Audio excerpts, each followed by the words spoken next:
Buenas tardes, profesor. Mi nombre es Ivania Silva y junto a mi grupo presentaremos sobre los efectos del COVID-19 en el sistema gastrointestinal y la microbiota. El SARS-CoV-2 es un virus nuevo que apareció en Wuhan, China, el año 2019. Este virus forma parte de la familia de los coronavirus.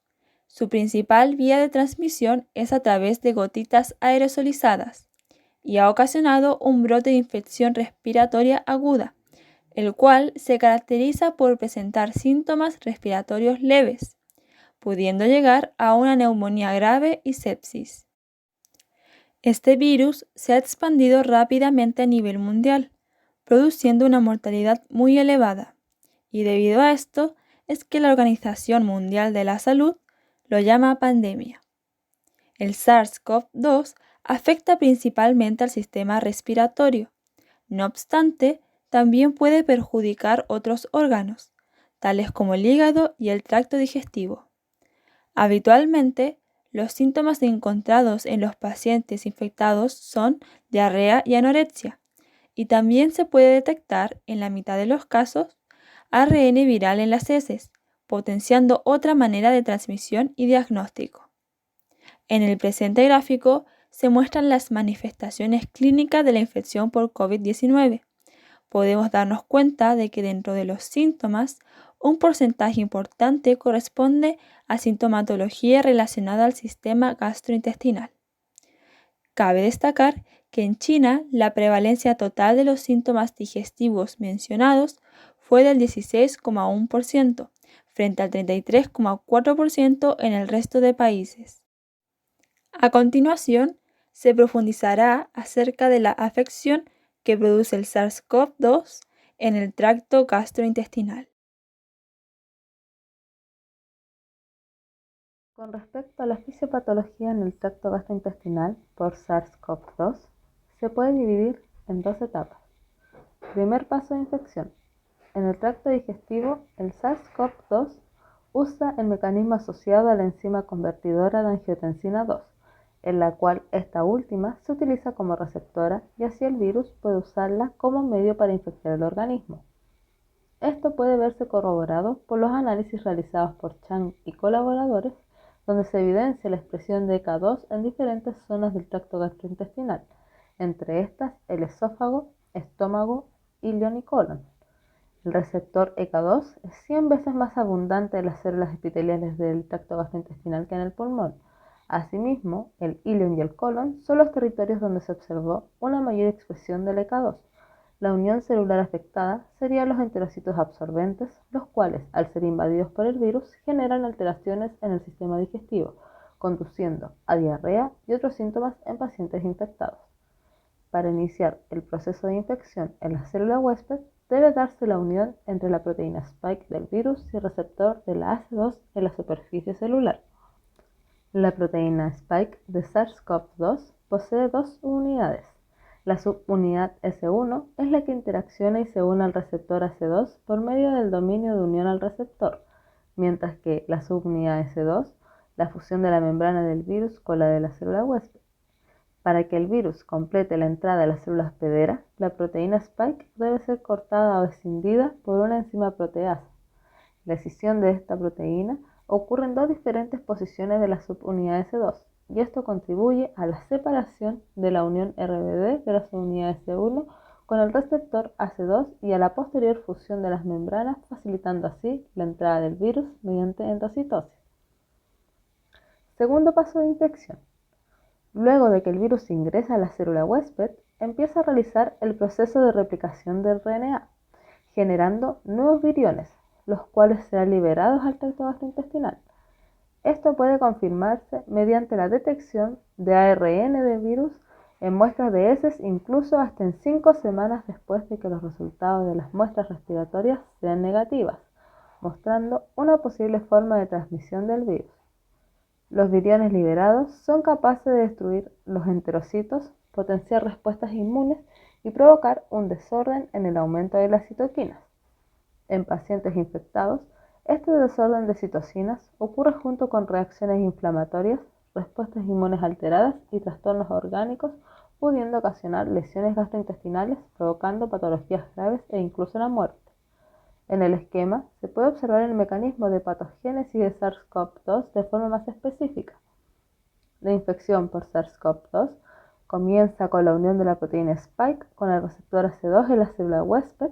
El virión ingresa vía endocitosis y posteriormente el RNA genómico viral se libera al citoplasma y se traduce directamente en las poliproteínas PP1A y PP1AB que sufrirán proteólisis enzimáticas para generar las 16 proteínas del complejo RTC. El complejo RTC replica y sintetiza un conjunto de sgRNA que codifican para la producción de proteínas estructurales principales S, M, E y N y las proteínas accesorias.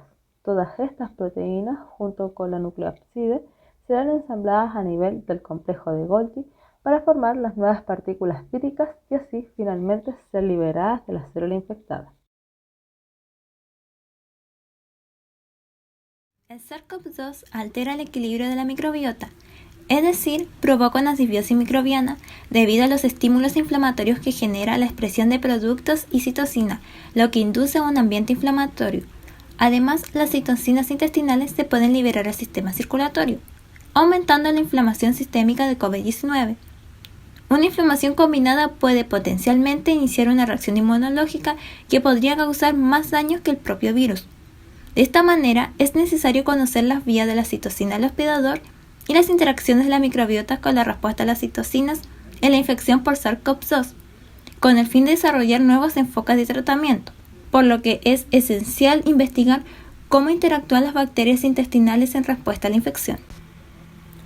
En esta imagen se expone un estudio el cual sugiere que la interacción de COVID-19 con el microbioma podría afectar la producción de citocina e incluso puede conducir a una producción excesiva de citocinas proinflamatoria. Algunas citocinas como interferón gamma, proteína quimiotrayente de monocitos 1, interferón gamma proteína inducible 10 e interleucina 1b están elevadas, lo que podría mostrar una mayor actividad de las células de Helper 1.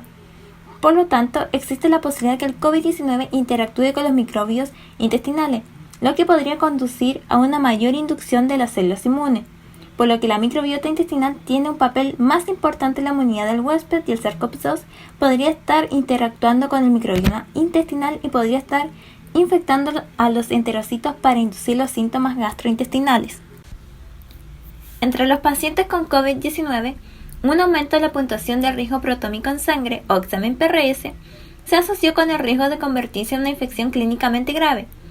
Un estudio reciente ha demostrado que hay más de 20 proteínas en la sangre relacionadas con la gravedad de COVID-19. Las correlaciones entre el riesgo protómico en sangre y el microbioma intestinal podrían estar relacionados con la gravedad del virus. Esto permitiría predecir si el paciente desarrolla síntomas más graves en los próximos días o semanas posteriores a la infección, por lo que sería muy importante. También algunos estudios in vivo sugieren que el SARS-CoV-2 puede afectar a la absorción de triptófano a través de la enzima convertidora de angiotensina 2, lo que da como resultado una disminución del péptido antimicrobiano, lo que a su vez conduce a una composición microbiana intestinal alterada. En otro estudio se detectaron en pacientes COVID-19 distintos bacteroides que regulan negativamente la expresión de la AC2 en el intestino, correlacionándose inversamente con la carga de SARS-CoV-2 en muestras fecales. Este estudio abre las puertas a posibles intervenciones para la microbiota intestinal en pacientes hospitalizados para reducir la gravedad del virus. Por último, en una investigación de 10 pacientes, mostró que las bacterias intestinales estaban asociadas con la carga fecal de SARS-CoV-2, en el cual se identificó un total de 14 especies bacterianas asociadas significativamente con la carga viral fecal de SARS-CoV-2 en todas las muestras fecales. Por otro lado, existen enfoques basados en la microbiota intestinal para reducir la gravedad del COVID-19, como la administración de probióticos. Estos son microorganismos vivos o bacterias que se utilizan como beneficio para la salud del huésped, modulando la composición y funciones de la microbiota intestinal. El uso de prebióticos y probióticos para regular el equilibrio de la flora intestinal podría ser un tratamiento eficaz para reducir el riesgo de infecciones bacterianas y virales. Por lo tanto, los tratamientos de diseño para COVID-19 se basarían en la administración de estos, o en nutrientes que reemplazarían las bacterias ausentes, evitando así el riesgo de infección sistémica. En esta imagen se explica el mecanismo involucrado en el huésped infectado por COVID-19, donde se liberan interferones y citocinas proinflamatorias y se suprime la traducción celular viral para inducir el aclaramiento viral como parte de la respuesta inmune del huésped y un estado antivírico en las células epiteliales adyacentes. El aclaramiento viral ocurre en el epitelio del pulmón y del intestino, dependiendo del estado inmunológico del huésped. Sin embargo, el consumo de probióticos mejora la inflamación mediante la regulación de la respuesta inmune del intestino a través de varias vías de señalización y ayuda a mejorar la disbiosis intestinal causada por SARS-CoV-2, acelerando la recuperación de los pacientes. Síntomas. En general, los pacientes con la enfermedad por COVID-19 suelen presentar un síndrome febril y una afectación del tracto respiratorio. Sin embargo, se han informado síntomas gastrointestinales en pacientes infectados como diarrea, anorexia, náuseas, vómitos, dolor abdominal e incluso hemorragia gastrointestinal. En la tabla y en la figura se describen en detalle los estudios que reportaron la presencia de manifestaciones gastrointestinales en pacientes con COVID-19 desde diciembre del 2019 a febrero de 2020, en el cual se muestra un aumento de estos síntomas en los infectados. Los primeros estudios sobre la infección por SARS-CoV-2 informaron que la diarrea, las náuseas y los vómitos no son síntomas habituales en los pacientes infectados. Sin embargo, estudios posteriores revelaron que los síntomas gastrointestinales son frecuentes y están asociados con una forma grave de la enfermedad. De hecho, la diarrea es uno de los síntomas gastrointestinales atípicos en los pacientes con COVID-19. La diarrea viral en la infección por SARS-CoV-2 puede ocurrir debido a la inducción de inflamación por el virus en los receptores AC2 del epitelio. Esta inflamación puede causar atrofia epitelial y alterar el equilibrio entre la absorción y secreción de agua y electrolitos. La diarrea también puede ser inducida por una amplia variedad de medicamentos antivirales y antibacterianos que pueden recibir los pacientes. Además, las respuestas inmunitarias innatas inhibidas por el SARS-CoV-2 podrían permitir la infiltración, replicación y la infección de bacterias intestinales en el epitelio, lo que da como resultado diarrea bacteriana. Un metaanálisis publicado recientemente recopiló información de series reportadas hasta marzo de 2020, el cual abarcó un total de 4.243 pacientes con diagnóstico de COVID-19 por PCR, de 60 estudios. En dicho estudio, la prevalencia de síntomas gastrointestinales en pacientes con infección por SARS-CoV-2 fue del 17,6%. Entre ellos, el 26,8% tenía anorexia, el 12,5% presentaba diarrea, el 10,2% náuseas y vómitos, mientras que el 9,2% tenía dolor o malestar abdominal. El daño intestinal causado por la infección por SARS-CoV-2 ha sido verificado por autopsia y biopsia. En una oportunidad, se realizó una endoscopia gastrointestinal a un paciente y se observó daño a la mucosa en el esófago. Además, se encontró que numerosas células plasmáticas y linfocitos se habían infiltrado a la lámina propia del estómago, el duodeno y el recto mediante un examen histológico. Además, la proteína de la nucleocápside viral también se detectó en el citoplasma de estos sitios. Es necesario destacar que aproximadamente el 3% de los casos de COVID-19 exhibieron solo síntomas digestivos sin síntomas respiratorios. La colitis hemorrágica aguda podría ocurrir en pacientes con COVID-19 con molestias digestivas como síntomas principales. Los síntomas gastrointestinales pueden aparecer durante el curso de la enfermedad, incluso después de que se manifiesten los síntomas respiratorios. Asimismo, los pacientes también pueden debutar con una alteración de ambos sistemas. Es más, según informes recientes, los pacientes con COVID-19 también han presentado síntomas relacionados con infecciones neurológicas y entéricas, como trastornos relacionados con el olfato, gusto, pérdida del apetito, náuseas, emesis, dolor en el abdomen y diarrea. A continuación, pasaremos a explicar cómo se relacionan los trastornos gastrointestinales con otros sistemas del organismo, y se tratará el eje intestino-pulmón. Los cambios ocurridos en la microbiota intestinal pueden acompañarse de cambios pulmonares, así como también las alteraciones del ecosistema pulmonar pueden perjudicar el microbioma intestinal, sugiriendo entonces el eje intestino-pulmón. Este eje retrata una red de comunicación bidireccional en la cual las enfermedades respiratorias se relacionan a síntomas digestivos y viceversa. La disbiosis intestinal se acompaña de infecciones respiratorias. En la siguiente imagen se aprecia el eje del pulmón-intestino. Las interacciones propuestas entre los sistemas durante el eje del pulmón-intestino están hechas principalmente por células inmunes o la microbiota intestinal y sus productos.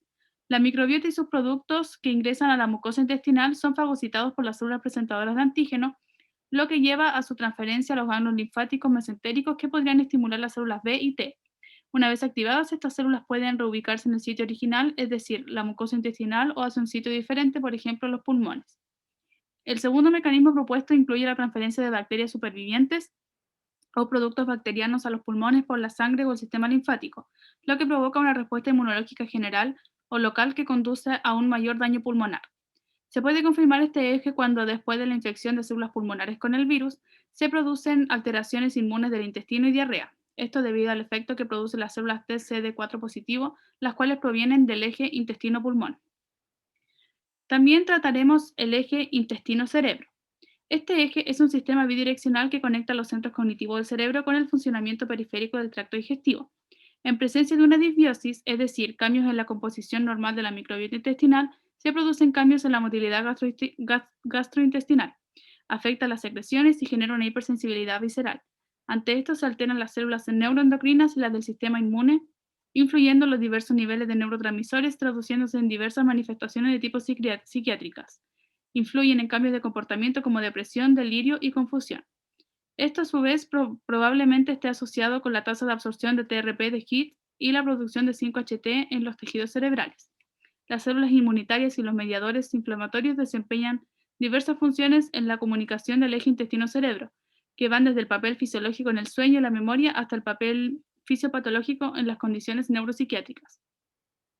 Con ayuda de la imagen se puede apreciar que las señales que llegan al sistema nervioso central procedentes de la microbiota pueden ser a través de la estimulación directa del vago desde el sistema nervioso entérico, gracias a la producción de metabolitos como pueden ser neurotransmisores, hormonas o metabolitos como los ácidos grasos de cadena corta, o a través del sistema inmune que se activa por la microbiota y libera citocinas que pueden actuar sobre el sistema nervioso central. Por lo tanto, si el paciente presenta diarrea u otros síntomas relacionados, el tratamiento debería incluir terapia antidiarrea junto con probióticos necesarios para la reactivación de la microbiota intestinal beneficiosa, lo que ayudará a su vez a reducir las consecuencias psicóticas del sistema nervioso central. Conclusiones. Según la evidencia clínica y patológica, el aparato gastrointestinal es otro sistema afectado directamente por el SARS-CoV-2, produciendo síntomas extrapulmonares que deben ser considerados por los profesionales de la salud, pues puede ser necesario diagnosticarlos si es que preceden a los problemas respiratorios durante el COVID-19 para mejorar la detección y tratamientos tempranos. Se deberían valorar más los síntomas digestivos informados en pacientes infectados, y las investigaciones clínicas deberían centrarse en las relaciones entre el sistema digestivo y COVID-19 en futuros estudios, ya que explorar los mecanismos patogénicos de COVID-19 en el sistema digestivo tiene el potencial de mejorar la prevención, el diagnóstico y el tratamiento de estos pacientes. Por ejemplo, la evidencia de ARN viral en las heces puede servir para establecer el diagnóstico y para controlar la eliminación viral en pacientes que abandonan el hospital. También, la detección en pacientes aparentemente recuperados puede guiar la creación de protocolos para el manejo de residuos biológicos en estos enfermos, a fin de evitar un posible contagio fecal oral. Otra forma que demuestra la utilidad de saber más respecto al tema es que al descubrir la composición de la microbiota y sus productos metabólicos en el contexto de COVID-19 puede ayudar a determinar nuevos biomarcadores de la enfermedad y ayudar a identificar nuevos objetivos terapéuticos. Finalmente, cabe destacar que, como nuestro organismo funciona de forma sistemática, es decir, los múltiples sistemas no trabajan de forma independiente, sino simultáneamente, es importante explorar más a fondo en futuros estudios la relación y los ejes que se producen entre estos, ya que podrían representar una pieza importante pasada por alto del rompecabezas de la enfermedad que podría reducir las complicaciones y la mortalidad de COVID-19.